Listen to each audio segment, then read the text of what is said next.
This is the hardest arm workout that I've hit in 2024 so far. Today we're gonna do a lot of biceps, a lot of triceps, and we're gonna do a little bit of abs at the end of this workout. In total, it should take you about 35 to 45 minutes, and it's either gonna make your day or ruin your day depending on how you feel about crazy pumps and your arms burning so bad that you literally want to scream. Now that you've been properly warned, let's get started. We're gonna start with our dumbbell seated incline bicep curl. 3 things that you wanna think about with this exercise is that 1, we wanna reduce any amount of momentum that we have. So you don't want to be swinging the arms. You don't want to be using your upper body to swing the weights to get them up to your shoulders. At the top of this exercise, we're going to be holding for about 1 to 2 seconds, really squeezing and connecting with that bicep.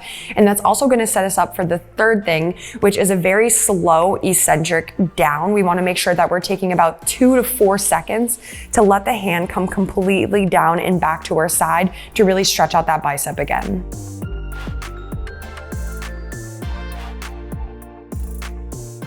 We're gonna be supersetting our seated incline bicep curl with our close grip bench press. I like to start with this exercise for my triceps because 1, it's a compound lift and it's hitting all 3 heads of my tricep pretty well. But 2, it's also a free weight exercise. And I feel like especially if you're a beginner with this, it's really smart to use your best energy on a free weight exercise that has a lot of free ranges of motion and might have a higher chance of injury than something like a cable tricep push down, which we'll be doing later in our workout. A cable machine has a very low chance of injury because it's so stable, and we're also going to be isolating the muscles. So I like to kind of get the heavy lifting over with this in the beginning, and then from there I like to move on to like my isolation exercises that are much easier and safer to push through. To start, we want to put our pointer or middle fingers usually right where the smooth part of the bar meets the rough part. If your bar doesn't have similar markings to mine, then usually aligning your hands right outside of your rib cage works really well too. Slowly and with control, we're going to bring the bar to the top of our chest, allowing the bar to literally touch our chest so we get the max amount of stretch in our triceps. Then driving your feet down through the floor, you're just going to press up and fully extend your arms.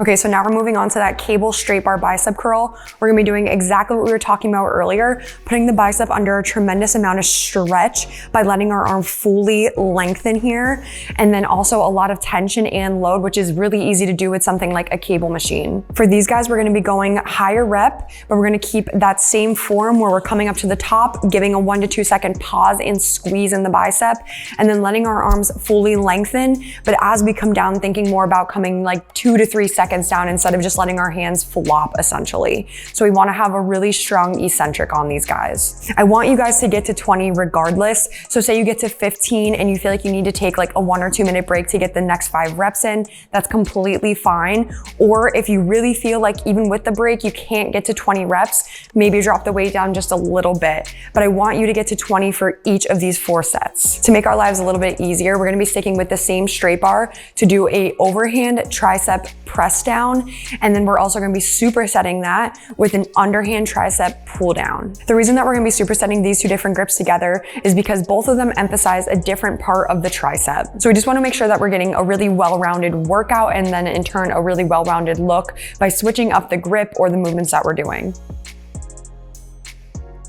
For this next superset, which is going to be cable rope hammer curls and then cable overhead tricep extensions, I want you guys to experiment with some partial reps. Coming back to what we said earlier, a greater stretch in the muscle groups can potentially lead to more hypertrophy. So if I focus on that lengthened position where my muscles are at their most stretched, say at the bottom of a bicep curl, and then only worry about coming halfway up, I'm accentuating the most important part of the exercise, which could lead to better hypertrophy. On top of that, I'm getting myself just a wee bit closer to failure, which has also been shown to be good for hypertrophy outcomes as well.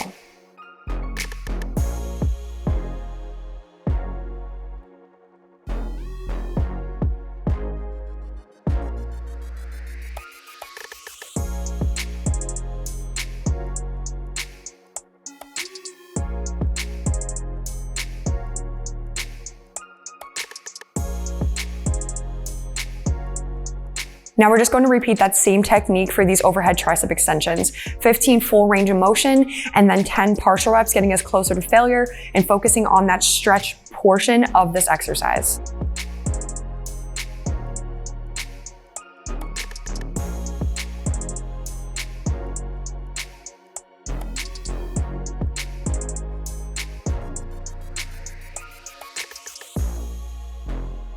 For For the last part of this workout, we're gonna superset these weighted short lever dead bugs with reverse crunches. The key with this first exercise is to make sure that you keep your lower back lightly pressed down against the floor and that our rib cage stays down and doesn't flare. For our reverse crunches, we're gonna think about using our lower abs to lift our hips off the ground instead of using momentum. Then when we start to lower our legs towards the ground again, we don't want to arch the lower back.